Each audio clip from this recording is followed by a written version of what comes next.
Plans for one of the government's new eco-style towns have been approved by councillors in Norfolk. The 4,000-home project would be built on fields east of Norwich near Rackheath. Last night, Broadland District Council agreed to put in £28 million to kick-start the project. The plans have caused upset, though, in nearby communities, particularly in relation to transport issues and whether the town really will be eco-friendly. Football and Norwich City are through to the southern semi-final of the Johnson's Paint Trophy. They beat Swindon 5-3 on penalties last night after the game finished goalless. That was following extra time.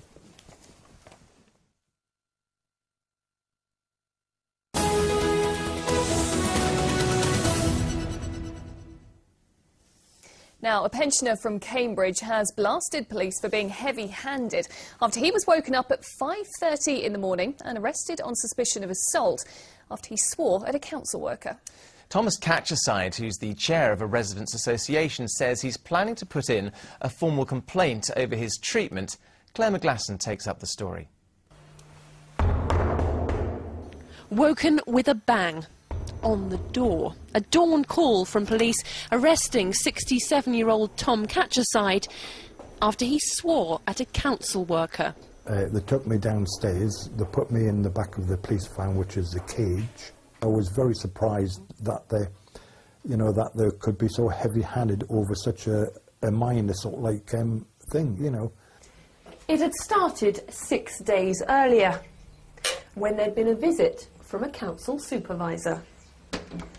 He'd been called out to investigate a complaint by Mr. Catcheside that the stairs here were slippery and dangerous. But tempers flared, and Mr. Catcheside admits he used some choice language. He was fingerprinted, swabbed for DNA, and says he was kept in a Cambridge police cell for 6 hours. Starting to panic, he struggled to breathe, and paramedics had to be called. I rang the cell bell 3 times, and of course I've done it again and then again, nothing, and I start banging the door and I start feeling like a tunnel vision. I got a little bit of fear in me that what could have happened if nobody had answered that door. In a statement, Cambridgeshire Police said the suspect was arrested at the earliest possible opportunity, which happened to be at 5:35 a.m. They do have other options that can be exercised. For example, they can give somebody street bail to attend at a police station at a later date and time, or they can arrange an appointment for that person to come into the police station. Cambridge City Council said, "Our staff member felt he had been threatened by Mr. Catcheside, and that is something we take very seriously." Back at the flats today, the campaign to make the stairs safe goes on.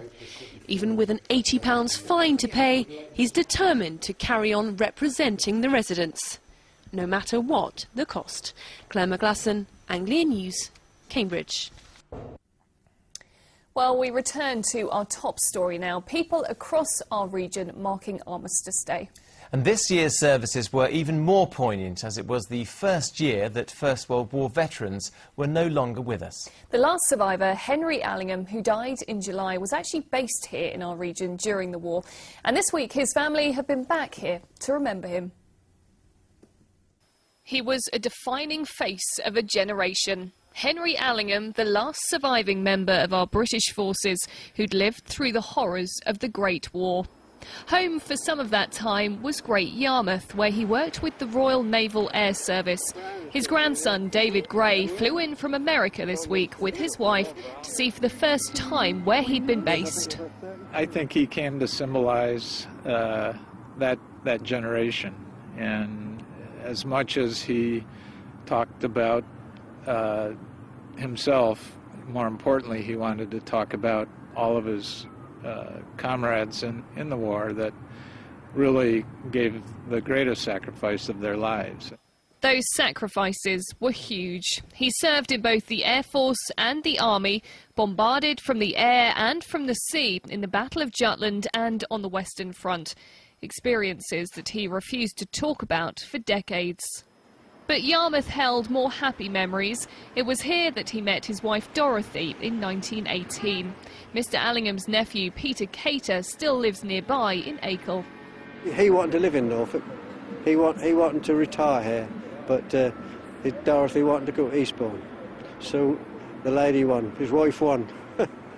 In July, Henry Allingham made his final journey. At 113 years old, he died the world's oldest man. He knew it was coming. We knew it was coming. In June, every year when we'd attend his parties, he'd say, "We'll see you next time." And this year he didn't.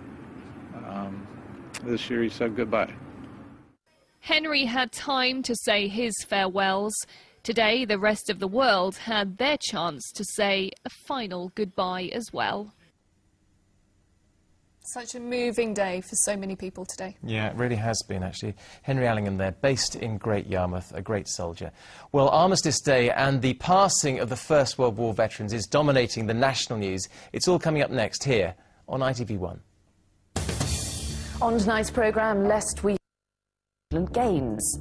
Proof that crime doesn't pay with me and Alistair at 6:30. Join us then. Yes, that's coming up. Tilly, I have driving in this morning, bit of fog, bit of drizzle, miserable really. Not easy. When I went out for the dogs walking, I had the whole lot on. Even the dogs were embarrassed. Bundle up tonight, I say. Here's Amanda.